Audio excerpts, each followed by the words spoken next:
going to be talking about a dog food. The reason it's called dog food is because it can't catch dogs, but it can catch possums, skunks, and raccoons. And I'm gonna get my bud to show you how to set it. All right, so you have this right here, this little metal. And when I set it, it's gonna go from right here back here.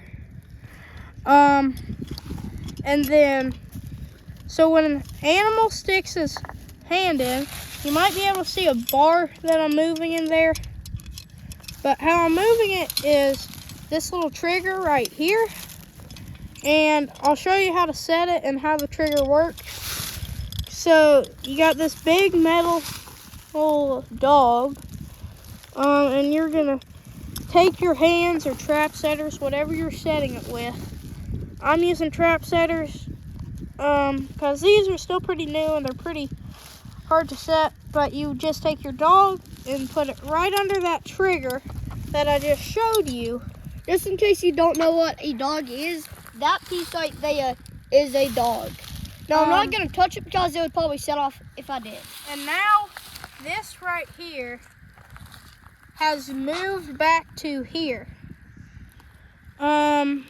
And now that it's moved back to there, these springs, these are hooked up to a spring, and you have to move this back, and it basically just tightens the springs. And the bar in there, if something pulls up, it moves this little trigger down. It's all one piece of metal, but it moves this little trigger down, allowing the dog to fly up. And this little metal bar right here coming out this way. So that means this right here would come out this way. And the reason dogs cannot get in it, the animal, I'm not sure if it's completely true, but what's supposed to happen is an animal has to have an opposable thumb to set this trap off, because they have to be able to grab that metal bar in there.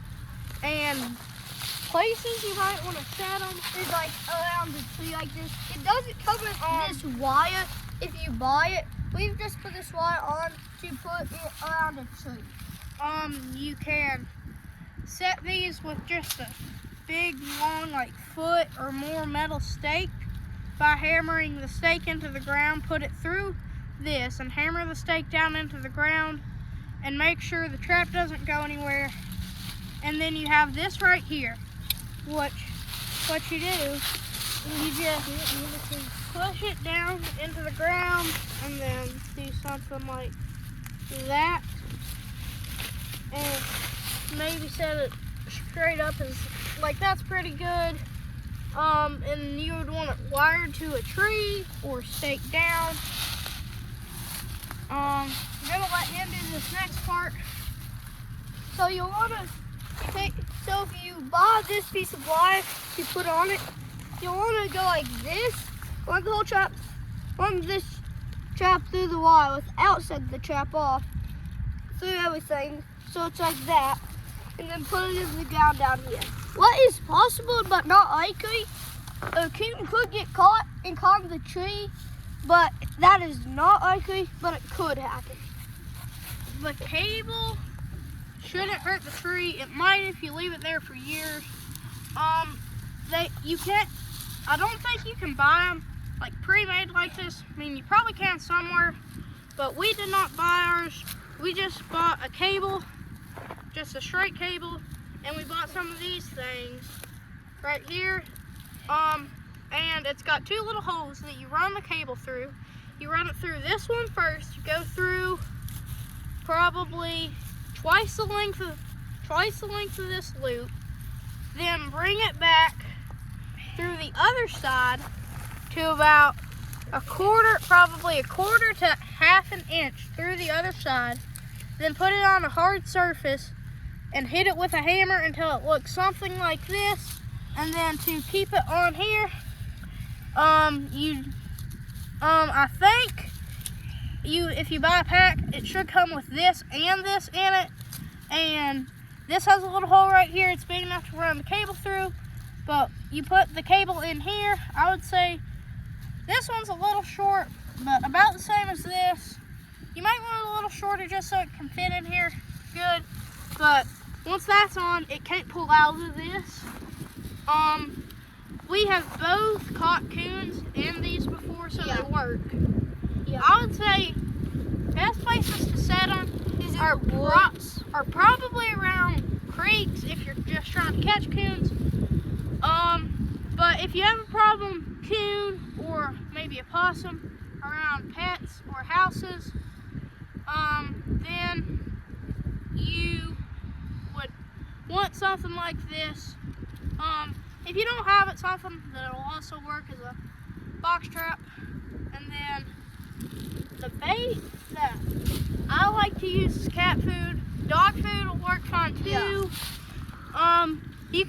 You can stuff like tuna or sardines down in there too. Yeah. But just above that little metal piece down in there. Yeah, I would say probably about here. Do it to about there.